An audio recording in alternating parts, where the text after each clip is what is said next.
So I actually sat down and watched the 2025 live-action adaptation of Snow White. The original animated Snow White from 1937 is one of my all-time favorite Disney movies, probably one of my favorite films of all time. And they made a live-action one for some reason. And honestly, I don't think I can think of a worse first review for this channel, but I think we're gonna have some fun with this. And full disclosure, I will not be allowing the whole politics behind the film, the Gal Gadot, Rachel Zegler thing that the internet is blowing completely out of proportion. I will not let that affect my view of the film. I'll be looking at this film purely subjectively, though I must say I am quite enthralled by the internet discourse that is happening surrounding this film. No talk of the politics, no talk of the fact that Rachel Zegler single-handedly pissed off the entire Disney fanbase. We will not be letting that impact the review of this film. That said, this film is an absolute dumpster fire. It was so terrible. Just a really, really bad movie. I feel like if you can think of everything that can possibly go wrong with a Snow White adaptation, went wrong here. And yes, I will be comparing this film a lot to the animated film because the fact of the matter is the animated film set such a standard for what this film should have been, and this film just went and threw it all away. Like, they could have at least tried to reach the heights of the animated film. But instead what we got was a very, very lazy, hacked up, just weird adaptation. I was all around rather bored of everything surrounding Snow White and the dwarfs and Jonathan. And in fact, I found the most interesting scenes to be the ones that had to do with the evil queen. But we will get into that in due time. Let's start with the writing, because this is one of the most poorly written films I have seen come out of Disney in quite some time, which is saying a lot. The writing in the original animated film is poetry. The dialogue is written almost entirely in rhyme. It beautifully captures the fairy tale tone of that story. Really adds to the aesthetic. It's such a satisfying way to add drama and charm to this fairy tale world. It's good, tonally consistent writing. But the live action film, the writing is complete slop. None of the events that take place in this film as it goes on holds any weight to it. The first 10 minutes of the film that start with Snow White as a little girl do absolutely nothing.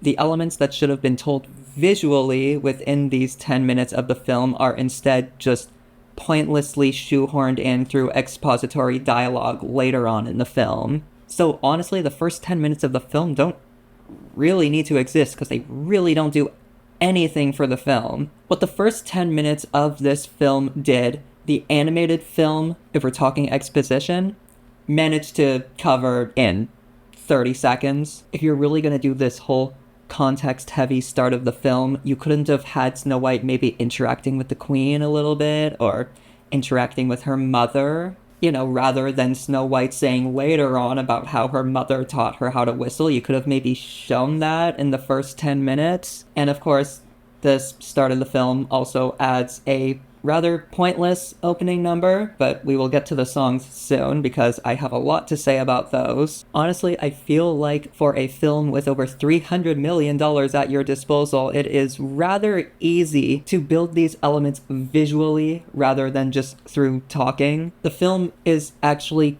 kind of similar in runtime to the animated film. It's maybe like 10 to 15 minutes longer than the animated film, but it does absolutely nothing to flesh out anything. And the film kind of takes the most random aspects of the original film and tries to flesh them out in a way that just comes off as really silly. Like, there's this whole thing about baking apple pies. It's kind of like a cultural thing for this kingdom, which is of course a reference to the pies that Snow White made in the original animated film, even though those were gooseberry pies, not apple pies, and the apple that she will eventually eat later on in the film, which will kill her. It's weird. She makes pies literally once for like 30 seconds in the animated film, and suddenly you're kind of just gonna make it this weird cultural thing. I don't know, make it make sense. Or why bother writing a whole different song about wishing when there was already a classic wishing song in the original film? You could have updated it a little bit, but it should have been in there. You did not need to cut that song. The Waiting on a Wish song that ends up replacing I'm Wishing is just, honestly, it's not as good. It's just another 21st century Disney princess belty song. I feel like they were definitely fleshing out all the wrong things from the animated film, and they should have focused more on stuff like character, expand upon the story, maybe pull from the original source material. If Disney's doing these remakes, I don't know why it's such a difficult concept to grasp to maybe pull from the source material a little bit. Like, what I think the Jungle Book remake did perfectly was that it was a midpoint between the animated film and the source material, like the book. That justifies the need for a remake, in my opinion. If you're just gonna pull random concepts like apples and wishing to flesh those out for whatever reason and call it a day, then why even bother making the movie? Honestly, I'm gonna sound pretty harsh here, but I think a first-year screenwriting student probably could have cobbled together a better script than this. Now, let's finally talk about the songs, which in my opinion were kind of boring. I don't think there's a single new song in here that comes anywhere close to the Disney classics. The songs were written by Pasek and Paul, who you may know for doing La La Land, Dear Evan Hansen, The Greatest Showman. They've done a lot of cool stuff. I don't understand what it is with otherwise reputable songwriters completely destroying their reputation the second they get involved with Disney. But I would argue that is definitely what is happening here. The songs were not very good at all. They were forgettable. They were underwhelming. They were not nearly up to those grand heights of something like La La Land or The Greatest Showman. And just visually, one of the things I loved so much about the original animated film was that all the animation was perfectly timed to the music, even the score. Like, if you watch that film again, you will see what I mean. The animation, the keyframes are perfectly timed to the beat. This film completely lacks that artistry, like the visuals, the music going hand in hand. There's none of that here. And honestly, the choreography was kind of a mess and was very underwhelming, which is weird because that's Mandy Moore choreographing here. She has done the choreography for La La Land. She choreographed the Eras tour. Yeah, circling back to the new songs, there are quite a few. There is this opening song, I believe it was called Good Things Grow, which was pretty forgettable, especially for an opening number. Obviously, there's Waiting on a Wish. That's the one they were pushing the hardest, which, as I mentioned earlier, it's really just another typical Disney princess belty kind of song. It's pretty cut and paste. I could do without it. The Evil Queen has a song, I believe it's called All Is Fair. And this whole thing with the Evil Queen and fairness throughout this film makes no sense, but we'll get to that a little later. But overall, I thought that was also kind of just yet another forgettable song. I guess they were just like, well, the villain needs a song too. And then Snow White and Jonathan, who's kind of a replacement for Prince Charming here, had a song, which I don't even remember what it was called. I don't remember what it sounded like or anything. I don't remember the lyrics. It was just completely forgettable. And the songs from the original that did make the cut, most of them were extended. Honestly, I do feel bad for any parents that may have been subjected to listening to the extended version of Hi Ho at the Disney store for the 2 days it must have been playing on repeat. Those dwarves are creepy as hell, by the way, but we're gonna get to that soon as well. Of course, there are a lot of classic songs from the animated film that have been cut from this one. Most notably, Someday My Prince Will Come, With a Smile and a Song. Like, I understand there's not really a Prince Charming in this film, but to cut Smile and a Song? Really? Does that just not fit in with your fake narrative of trying to create a princess that actually does something, even though Snow White is pretty useless throughout this whole film, but we will get to that as well. Whistle While You Work was kind of a mess. It was not terrible, but it's very weird that Rachel was directed not to sing soprano for a character that is known to sing soprano. I don't think belting Whistle While You Work works all that well. And I don't think the lead up to the song was particularly inspired either. But the whole thing with the being directed not to sing soprano, I think, is the symptom of a much bigger issue. I don't know what Disney and the theater world in general all of a sudden has against sopranos. I don't know, even if we're talking like Broadway, there's just been so many productions in recent memory where a character who's typically played by a soprano gets casted and is suddenly not anymore. So I don't know what that's all about, but that's silly. That's a rant for another day. I do recall in the song between Rachel and Jonathan, as forgettable as it was, I do remember that there is a line that actually slips in consent for the kiss that they have later. Like, I am dead serious. They slip in consent through the lyrics of this song for an event that hasn't even happened yet. But if there's a world where you wake me, promise to wake me with a kiss.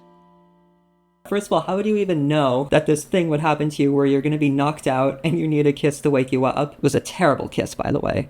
Completely passionless, and it kind of looked like he was kissing her chin, but I digress. Songs, underwhelming. Now let's talk about Snow White as a character, because boy did I find her boring. I thought Rachel Zegler's performance was thoroughly disappointing. I don't understand why she is getting so much praise for her performance while Gal Gadot is getting panned across the board, when honestly, and we will talk about this, Gal was infinitely more enjoyable to watch on screen, not to mention actually had some good costume and makeup work done. But Snow White's dress was all wrong. They got the colors completely incorrect there. Looked like the kind of dress you get from like Spirit Halloween. But back to Rachel Zegler's performance, I thought she was very wooden and emotionless, which is very ironic considering that everyone seems to complain that Snow White in the original animated film was wooden and emotionless, but I thought that the animated Snow White had a lot more personality than this Snow White. There was no charm to this character whatsoever. And I think, honestly, this is just another example of how Disney tries to fix the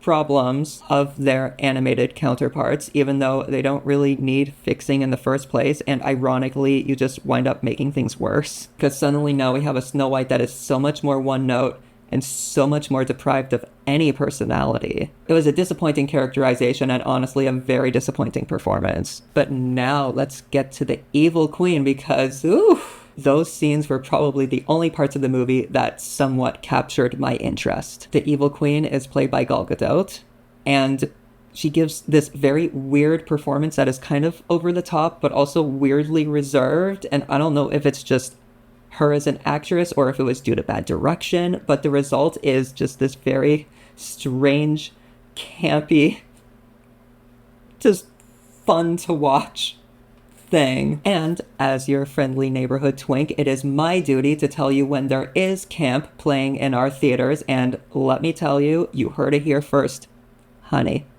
Snow White 2025 is camp, and it is thanks to Gal Gadot's performance. I would not go as far as to say, oh, it's a great performance, she's about to win an Oscar, but at least she had some diva energy, and it was a fun, weird, strange performance to watch. Honestly, whenever she was on screen, I just had this big, stupid smile on my face, just baffled. In a good way. With Rachel Zegler, I was baffled in a bad way. I did not quite understand the Queen's obsession with fairness in this film, because they don't really explain what it means in this adaptation. Because if fairness is not attributed to beauty, which it is not so much here, then what the hell does it mean? And why is the Queen so obsessed with it in the first place? I feel like if you were going to use the opening 10 minutes of this film properly, you probably would have wanted to give her a little bit of backstory to explain all this, because I just found myself completely confused the entire time. And now let's move on to